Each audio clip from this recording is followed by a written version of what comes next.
Hello, everyone. Welcome to another episode of Friends Occasionally Not Disagreeing, the Fond Pod. This is Cody, and I want to say happy 2024 to all of our listeners out there. I obviously fell a bit short of my goal of getting through all of the Bond movies by the end of 2023. Nevertheless, I shall persist and hopefully get through the remaining ones here the next week or two in 2024 so we can cap this off and finish up this project I've been working on for a very, very long time. Our installment today is Quantum of Solace, and this is the 22nd official Eon production in the line. It's our 24th overall James Bond movie, counting the 67 Casino Royale offshoot slash spoof, and then also the Sean Connery Never Say Never Again film. I was reading last night in the news that they are still hunting for the next James Bond, but if they follow the timeline of the other breaks between one Bond to the next, they should be coming to a decision relatively soon. They had website I was on last night. I can't remember where it was at, so apologies. Had five Bonds and how likely they thought they were going to be the Bonds. They were all men, I will say, not all white, so we might get a little diversity there, but I did not see any ladies speculated as the new James Bond in that particular list. That's another thing that has been speculated about. Also want to pre-apologize. I apparently have a little froggy in my throat this morning as I record this on New Year's Day right after New Year's Eve. So I don't know if I have a little bit of the libation hangover, if you will, or what. But nevertheless, here we are. Also want to encourage everybody to check out episode 100 if you didn't get a chance to do that on Monday. That was a lot of fun to record with Joe and Brett as we did our Fondy Awards for the first time at episode 100. And also a lot of good laughs on that one and an impression game that you can play as well. So there's that. Okay, enough of the self-plugging. Let's get over to Quantum of Solace for today. We're going to start off, as we typically do, with our title and theme. Title for 5 points, theme for 10 points as we go through these. The title of this is Quantum of Solace. Near as I can tell, this is supposed to refer to like a brief respite between periods of action or upheaval. I don't love the name. It's a bunch of fancy words thrown together. I do think, I thought I read somewhere that this actually may share a name with something that Ian Fleming wrote, but the name doesn't do a lot for me in terms of the plot. Doesn't really make sense because Bond is doing quite the opposite of that. He's immediately going into the next thing, which is, of all the Bond movies, this one might be perhaps the most direct sequel to a movie before it, that being Casino Royale in this case. But I hate it. I hate the name for this movie. So I'm going to give it a 1 out of 5. Bad start. Theme in this movie. We've covered the ranking the Bond themes in a prior podcast just a few ago, and this is the only Bond theme that has a duet. This is Alicia Keys and Jack White, and was not a song that I was overly fond of, no pun intended. But this is, I think, one of the worst ones. I think I might have ranked this 24 in the rankings, but I give it a 4 out of 10. And perhaps just with those two, the writing's on the wall. No pun intended for the Sam Smith song coming up soon. So, rough start here. Let's see if we can pick up the pieces for Quantum of Solace. Our acting categories and character categories, we have Bond portrayal 15, Bond women for 15, and villains for 10. Daniel Craig as Bond in this one, still really, really good. 14 out of 15 is the score that I awarded him here. It did seem as though he was a bit more distant in the character than he was in the first one. If that was his attempt to like portray himself as somebody who had just lost Vesper Lind, perhaps that's where he was going with that, like portrayal wise, or maybe the director was kind of instructing him to really emphasize that with his performance. But overall, 14 out of 15, still a really good score. It's higher than most of our Bonds we've had so far along the list. So we'll see where this ends up at. The women in this movie, Um, it's interesting. In a non-traditional way, we don't have a Bond woman in this film. We'll have to point ourselves to Camille, which is Olga Kurylenko's character that she portrays. But it's a weird role because she's a villain who is attempted to be killed by the villain. We'll talk about plot in a minute. Then she kind of joins with Bond reluctantly, and they kind of break a few of the stereotypes in this. Like there is no scene where Bond and her bed each other, for example. You know, he doesn't sleep with her in this movie, which is very different than every movie we've seen basically so far at this point. She's not really a capable fighter in this. She does have a bit of a mind to her. She's beautiful. This Olga Kurylenko actor slash model, as I read here, is beautiful, but doesn't necessarily bring a whole lot to a character in this film. 9 out of 15 is going to be her score. That's going to be at this point a little lower than average since we've done so many of these. The villain in this movie, oh, oh, Mr. Green, following up on after Mr. White from the end of the last movie into this movie. Mr. Green is our primary antagonist here, and he's terrible. I mean, he's not physically imposing, he's not brilliant, he's a schmuck. He's out with a really, really weird plot to kind of take over a country, which we'll talk about in a second here. This was probably one of the more forgettable villains we've had. As a matter of fact, I see only a handful that I'm going to rank as low as this or below this. But Mr. Green, this is, let me check here, Matthew Almeric's character. The acting job is fine, I will say, but this category doesn't say villain portrayal. This character says villain, or this category says villain rather. So this is only a 5 out of 10, unfortunately. Not great at all. So we are looking really rough, minus Daniel Craig's actual portrayal himself so far through the first 5 categories. We would need a heck of a comeback here in these last 2 to manage to get this into the classic category instead of the crap category. So let's see what we got here. Plot. I did watch this movie in 2 sittings only. So that helps a little bit when you're watching a film. But I am still going to rely on our trusty friends over at Wikipedia. Support Wikipedia with their year-end drive always. You can always donate some money towards their way. Okay, plot. I will say a couple things again that are intangibles for our categories in this one. Just like Die Another Day really tried to do some different things with the camera and the shots in the movie. This one has similar quick cuts at the beginning, which I found rather distracting as the movie went on. This one also put the locale up in letters on the screen when they would jump from place to place, which I don't have a category for that either. Normally, I like that if it's consistent. It feels out of place here simply because we haven't had that with all the Bond movies, and felt even more bizarre because they kept changing the font every time they'd go to a new place. It'd be like a font that they supposedly thought represented the country, I guess. So I found it very distracting actually at the beginning of all this, but let's take a look.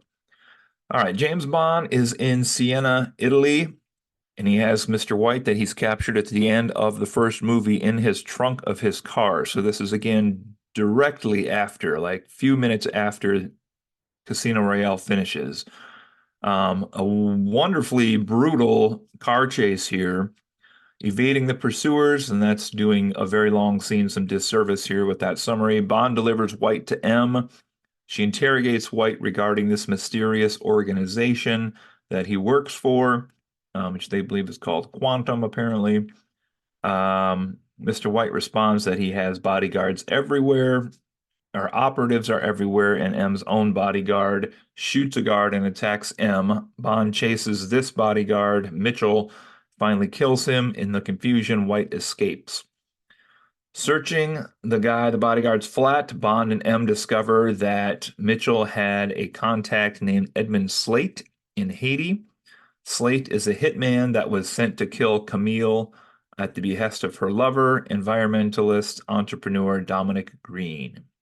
P.S. An environmentalist with the last name Green. Hey. Green is helping exiled Bolivian General Medrano, who also murdered Camille's family, to overthrow the government and become the new president in exchange for a seemingly barren piece of desert. So let's pause right there. We have bodyguards attacking M, infiltration into MI6. We have a hitman who is sent to kill Camille. Camille was ordered to be killed by her lover, Dominic Green. Green is helping a general who also is the person who killed Camille's family. So we're getting like a lot of our motivations set up right there at the beginning. And Dominic wants this piece of desert in the middle of Nowheresville in Bolivia. All right. After foiling Camille's assassination attempt by rescuing her mistakenly, Bond follows Green to a performance of Tosca in Austria. Meanwhile, the head of CIA's South American section, Greg Beam, along with his agent Felix Leiter, we've seen that name many times through these. That is Jeffrey Wright's character. Strike a non-interference deal with Green and for access to putative stocks of Bolivian oil, which the CIA believes to be Green's interest in the land. It's the same mistake the general made as well. Bond infiltrates Quantum's meeting at the opera, identifying Quantum's executive board members, and a gunfight ensues. Now, I will say, watching all these scenes, I just assumed they really mean that this is Spectre, but perhaps they do mean that this is actually another organization, Quantum, but I just kind of really assume that this is all the same organization, Spectre. All right, gunfight ensues. Special branch operative working for Quantum member Guy Haynes, an advisor to the British Prime Minister, is thrown off a roof by James Bond after refusing to answer his questions, lands on Green's car, and is shot dead by one of his men. Assuming Bond killed the bodyguard, M orders him back to MI6 for debriefing. When he disobeys, she revokes his passports, cancels his credit cards. Bond heads to Talamone and convinces his old ally Rene Mathis from Casino Royale to accompany him to Bolivia. They're greeted by the consular employee Strawberry Fields, wow, I missed that completely, who demands that Bond return to the UK immediately. I knew her last name was Fields. I did not catch that her name was Strawberry Fields if it is mentioned in the film. Bond seduces her. They attend a fundraising party held by Green. At the party, Bond again rescues Camille from Green, and they leave. The Bolivian police pull Bond and Camille over, but discover Mathis unconscious in the car's boot, or what we'd call the trunk. One of the officers shoots Mathis before Bond kills both of them. Mathis dies, urging Bond to forgive Vesper and himself. So our friend Mathis is officially taken off of the field.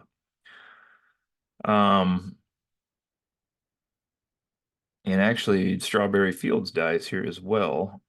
Can't remember if that has happened yet. Might be coming up here yet. Okay. The following day, Bond and Camille survey Quantum's intended land acquisition by air. Their plane is damaged by Bolivian fighter planes. They trick the plane into destroying itself while they skydive into a sinkhole and discover that Quantum has secretly been damming Bolivia's supply of fresh water to create a monopoly. Back in La Paz, Bond meets M and learns Quantum killed Fields by drowning her in crude oil. There we go. So this other girl that was sent down to get Bond, good-looking girl, is also gone now as well. Bond meets Leiter, who discloses Green and Medrano will meet at a hotel in the Atacama Desert to finalize their agreement, warns him to escape as the CIA's Special Activities Division arrives. Bond and Camille infiltrate the hotel where Green blackmails Medrano into signing a contract that will make Medrano the leader of Bolivia in exchange for the land rights, making Green Bolivia's sole water provider at significantly higher rates. Bond kills the police chief for betraying Mathis, murders the security detail, and confronts Green. Meanwhile, Camille kills Medrano, avenging the rapes and murders of her family. The struggle leaves the hotel, which is powered by flammable hydrogen fuel cells. And I will say the only part of this movie I remotely remembered was this weird, boxy looking hotel in the desert, destroyed by explosions and fire. Bond captures Green and interrogates him about Quantum. Bond then leaves him stranded in the desert with only a can of engine oil. Bond and Camille kiss. She wishes him luck in conquering his demons.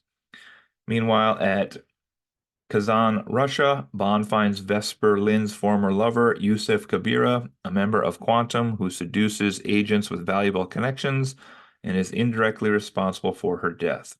After saving Kabira's latest target, Corinne, who works in Canadian intelligence, Bond allows MI6 to arrest Kabira. So, thinking about this, he finally finds Vesper Lynd's former lover, the one that she basically sacrificed herself for instead of Bond. And turns out this guy was just using agents left and right and never loved her or didn't love her enough, I guess. M tells Bond that Green was found dead in the middle of the desert, shot twice in the head with oil found in his stomach. Bond admits that M was right about Vesper. M tells Bond that she needs him back, but he responds that he never left. Bond drops Vesper's necklace behind him as he walks away in the snow. And hopefully, with this, Daniel Craig's version of James Bond has exorcised his demons and is ready to move on past Vesper Lynd to the next movie. Bum, bum, bum. Well, to the next part of his life. Plot in this one. So essentially, we have an overly complicated revenge story for Camille involving a guy who just happens to be tangentially tied into Mr. Green, who is buying a chunk of desert because they have been damming the water to get a monopoly on water in the desert. The world may come to that. I wouldn't be surprised if global warming continues on, but it's not really that exciting of a plot, and it's kind of nonsensical. And at the end of the movie, I was like, that wasn't a bad movie, but nothing really happened. 18 out of 30.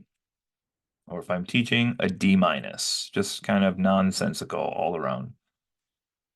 Action in the movie, fantastic. I mean, the chase scenes, the fights between Daniel Craig and other people. There's a wonderful scene where he's in like a art gallery type thing, and they're hanging upside down on ropes, fighting each other, trying to shoot each other, fight each other, punch each other. The car chases at the beginning, fantastic. In this, I mean, the explosions that are happening in the hotel where he's running around fighting people, shooting people, fantastic. There's some boat scenes even, which are good. And I know Bond movies have done a lot of the boat scenes, but that was really well done. No complaints on the action in this movie. 15 out of 15. Solid. Okay, before we reveal our final score here today, let's take a look at my favorite quote from this one. And I'm going to need a bit of a setup here because it's kind of a back and forth as opposed to just a one-liner here. But M says, the Americans are going to be none too pleased about this. James Bond said, I promised them Le Chiffre and they got Le Chiffre. This is the beginning of the movie. M said, they got his body, James. James Bond says, if they wanted his soul, they should have made a deal with the priest. This is when he kills. Well, actually, he didn't kill Le Chiffre, so that's actually a weird quote now that I think about it. Because Le Chiffre was actually killed by Spectre, so interesting. All right, we're going to add these up. 15, 18, 33, 5, 38, 9, 47, 10, 57, 61, 62, 66. And that's it. A grand total of 66 points here for Quantum of Solace, and that is going to make this 4 points shy of a classic by our rankings with our categories and the way we're scoring these things. Unfortunately, this equals a big, steaming, a pile of crap. Sorry, Quantum of Solace. It's the first movie we've had that's been crap in quite a while. We had 6 classics before this one, so it's a shame. But there we go. Quantum of Solace with a total score of 66 also will lower Daniel Craig's overall ratings for movies, unfortunately, once we take a look at all of those. So when we finish all this, again, we'll do some kind of wrap-up scores, and we'll definitely take a look at how the different Bonds actually compare to each other and how the movies compare to each other. Top women, top villains. We'll do a little little mini ranking or award show type thing for the best of the best, if you will, when all is said and done in this one. All right. Well, again, happy 2024 to everybody. If you haven't checked out that episode 100 we put up for you, it's a little unlike anything else we've done so far, but it's pretty fantastic. So make sure you check that out. And this has been Cody with another mini episode of Classical Crap, James Bond's 60th anniversary watch along series. Take care of yourselves, make some good resolutions for the new year, and we'll see you all soon. We'll see you. This has been the Fawn Pod, the Fawncast. It's friends occasionally not disagreeing.